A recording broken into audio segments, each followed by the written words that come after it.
Hello மக்களே, welcome back to my channel. எல்லாரும் எப்படி இருக்கீங்க? எல்லாம் நல்லா இருக்கீங்க நம்புறேன். நல்லா இருக்கணும், அதுதான் ஆசைங்க கூட. அடுத்த நிமிஷம் நிச்சயம் இல்லாத வாழ்க்கை. ஸோ முடிஞ்ச அளவுக்கு எல்லாரும் ஒவ்வொரு விஷயம் என்ஜாய் பண்ணுவாங்க. கஷ்டமா தான் சரி, சோகமா தான் சரி, இதுவும் கலந்து போகும். மாநிலராய் பிறப்பதற்கு மாதவம் செய்திட வேண்டும் சொல்லிட்டு பெரியவங்க சொல்லியிருக்காங்க. ஆனா நம்ம எந்த ஒரு தவறும் செய்யாம மனுஷனா பிறந்திருக்கோம். ஸோ அப்படிப்பட்ட லைஃபை என்ஜாய் பண்ணுங்க. ஃபுல் என்ஜாய்மெண்ட்டோட என்ஜாய் பண்ணுங்க. வாங்க இப்போ வீடியோக்குள்ள போகலாம். இப்போ ஒட்டுமொத்த இந்தியாவும், ஒட்டுமொத்த சோசியல் மீடியாவும், ஒட்டுமொத்த நியூஸ் சேனல்களும் இப்போ பரபரப்பா ஒரு சம்பவத்தை பத்தி பேசிட்டு இருக்காங்க. அந்த சம்பவம் எங்க நடக்குதுன்னு பாத்தீங்கன்னா, நமக்கு பக்கத்து ஸ்டேட்டான கர்நாடகாவில் தான் நடக்குது. அப்படி என்ன நடக்குதுன்னு பாத்தீங்கன்னா, தார்வாடி அப்படின்ற ஒரு ஊர்ல ஒரு அப்பார்ட்மெண்ட் இருக்கு. அந்த அப்பார்ட்மெண்ட்ல ஒருத்தர் இறந்த நிலையில சடலமா மீட்கப்படுறாரு. அவருக்கு வயசு வந்து பார்த்தீங்கன்னா ஒரு 45 வயசு இருக்கும். அதே வீட்டுல அவருடைய 8 வயசு பையனும் கத்தியால குத்தப்பட்டு மயக்க நிலையில கிடக்குறான். அந்த கிரணை யாரை கொண்டிருப்பா, அவருக்கு என்னாச்சு, எதனால இப்படி பண்ணாங்க, எதுக்காக அந்த சின்ன பையனும் கத்தியால குத்திருக்காங்க, அந்த சின்ன பையனும் கத்தியால குத்துற அளவுக்கு அப்படி யாரும் விரோதி இருப்பாங்க, இப்படி யாரும் எதிரி இருப்பாங்க, இப்படி எல்லாத்தையும் நம்ம தெளிவா இந்த வீடியோவை பார்க்கலாம். வாங்க வீடியோக்குள்ள போகலாம்.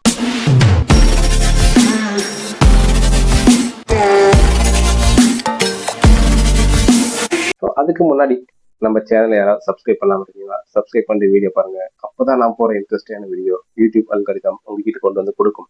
அப்படி கொடுக்கும் போது அது இன்ட்ரெஸ்டிங் வீடியோ பார்க்க முடியும், உங்களுக்கு தெரிஞ்சுக்க முடியும். ஸோ அதனால நம்ம சேனலை மறக்காம சப்ஸ்கிரைப் பண்ணிட்டு வீடியோ பாருங்க. கர்நாடகா மாவட்டத்துல தார்வாடி அப்படின்ற ஊர்ல சராயு அப்படின்னு ஒரு ஹாஸ்பிட்டல் இருக்கு. அந்த ஹாஸ்பிட்டல்ல வேலை செஞ்சவர் தான் இந்த கிரண்.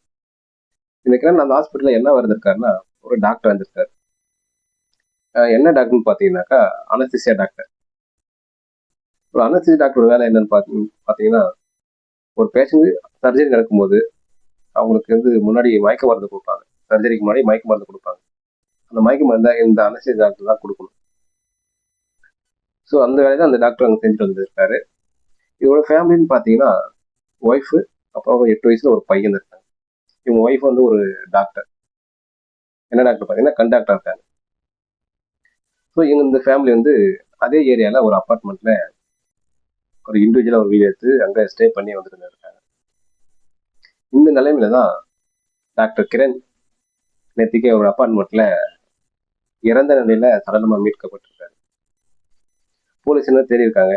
அதே வீட்டில் தன்னோட 8 வயசு பையனும் கத்தி குத்து காயங்களோட போலீஸ் வந்து பையனை கண்டுபிடிக்கிறாங்க. டாக்டர் அங்கே செத்து கிடக்குறாங்க. அவருடைய பையன் 8 வயசு பையனும் கத்தியால குத்துப்பட்டு மயக்க நினைக்கிறான். போலீஸ் வந்து இப்போ டாக்டர் பிரியங்காவை தேடுறாங்க. அவங்களுக்கு எதனா ஆயிருக்குமோ, யாராவது அவங்க எதனா பண்ணியிருப்பாங்களோ அப்படின்னு சொல்லிட்டு வீட்டில் எல்லாத்தையும் தேடுறாங்க. ஆனால் வந்து அவங்க எங்கேயுமே இல்லை. அவங்க வீட்லேயே இல்லை.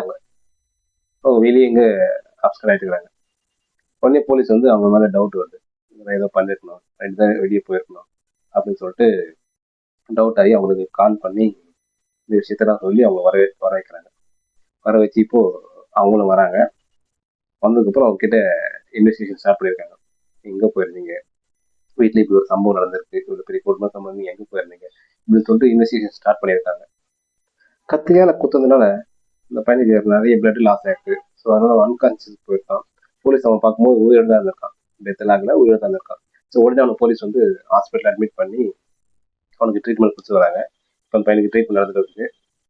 ஸோ இப்போ போலீஸ் வந்து இன்வெஸ்டிகேஷன் ஆரம்பிச்சிருக்காங்க. இந்த கொலை யார் பண்ணியிருப்பா, எதுக்காக பண்ணியிருப்பாங்கன்னு சொல்லிட்டு அப்படி இன்வெஸ்டிகேஷன் பண்ண ஆரம்பிக்கிறாங்க.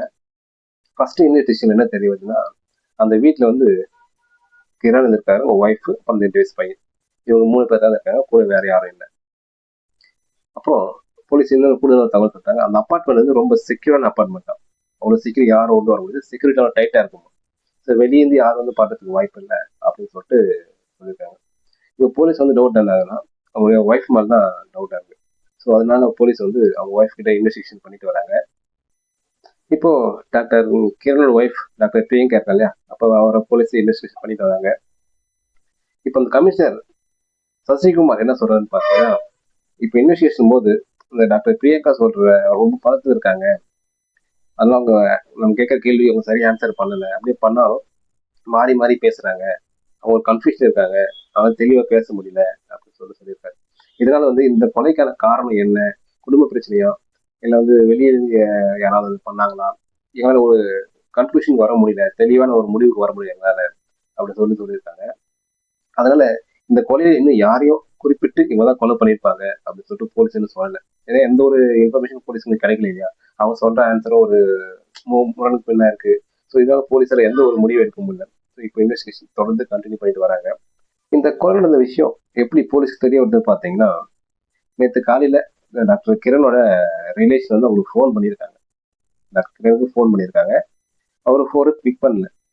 ஒரு 2 3 டைம் ட்ரை பண்ணிட்டே இருந்திருக்காரு. அவர் ஃபோனை பிக் பண்ணல.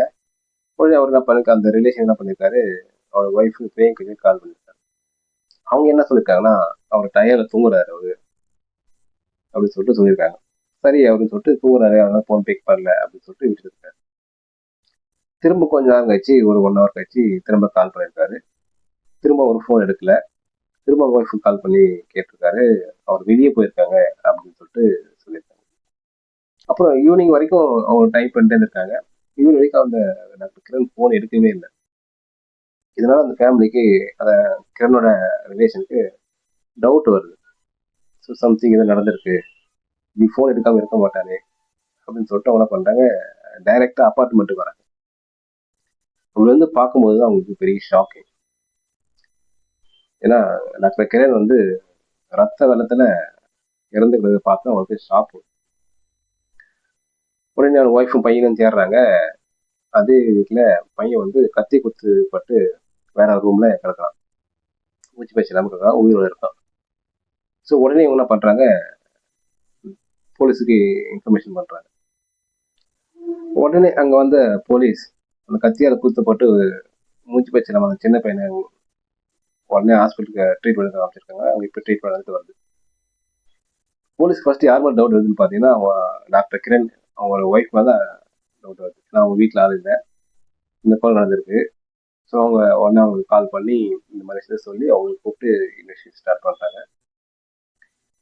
நெக்ஸ்ட் வந்து பார்த்தீங்கன்னா, போலீஸ் வந்து அந்த வீட்டில் இருக்கிற சிசிடிவி, அப்புறம் வந்து அவங்க அந்த கிரனோட ஃபோன் கால்ஸ், அப்புறம் பிரியங்காவோட ஃபோன் கால்ஸ், அப்புறம் அவங்க அக்கம் பக்கங்களோட அந்த வாக்குமூலங்கள், இதெல்லாம் வச்சு ஒரு இன்வெஸ்டிகேஷன் ஸ்டார்ட் பண்ணியிருக்காங்க. இப்போ போலீஸ் என்ன சொல்றாங்கன்னு பார்த்தீங்கன்னாக்கா, இந்த சோசியல் மீடியா வர நியூஸ்லாம் நம்பாதீங்க, எதுவும் இன்னும் கன்ஃபார்ம் பண்ணல, யார் கொலை பண்ண கன்ஃபார்ம் பண்ணல, அதான் நீங்க வந்து எந்த ஒரு முடிவுக்கும் வராதிங்க, இவங்க தான் கொலை பண்ணியிருப்பாங்கன்னு சொல்லிட்டு சோசியல் மீடியா பார்த்து எந்த ஒரு முடிவுக்கு வராதிங்க, எனக்கு தெளிவான ஒரு அறிக்கை வரும் அப்படின்னு சொல்லிட்டு போலீஸ் சொல்லியிருக்காங்க. இந்த சம்பவத்தை பத்தி நீங்க என்ன நினைக்கிறீங்க? இந்த டாக்டர் யாரை கொலை பண்ணிருப்பா, அந்த பையனை யாரு கத்தியால குத்திருப்பா, அப்படி உண்மையா என்ன நடந்திருக்கும், எதுக்காக இந்த கொலை இருக்கும், இதை பத்தி நீங்க என்ன நினைக்கிறீங்க கமெண்ட்ல சொல்லுங்க. இது மாதிரி இன்ட்ரெஸ்டிங்கான ஒரு விஷயம் உங்களுக்கு வேணும்னா நம்ம சேனலை சப்ஸ்கிரைப் பண்ணி வச்சுக்கோங்க. அப்பதான் நான் போற வீடியோ உங்களுக்கு தினமும் வந்து சேரும்.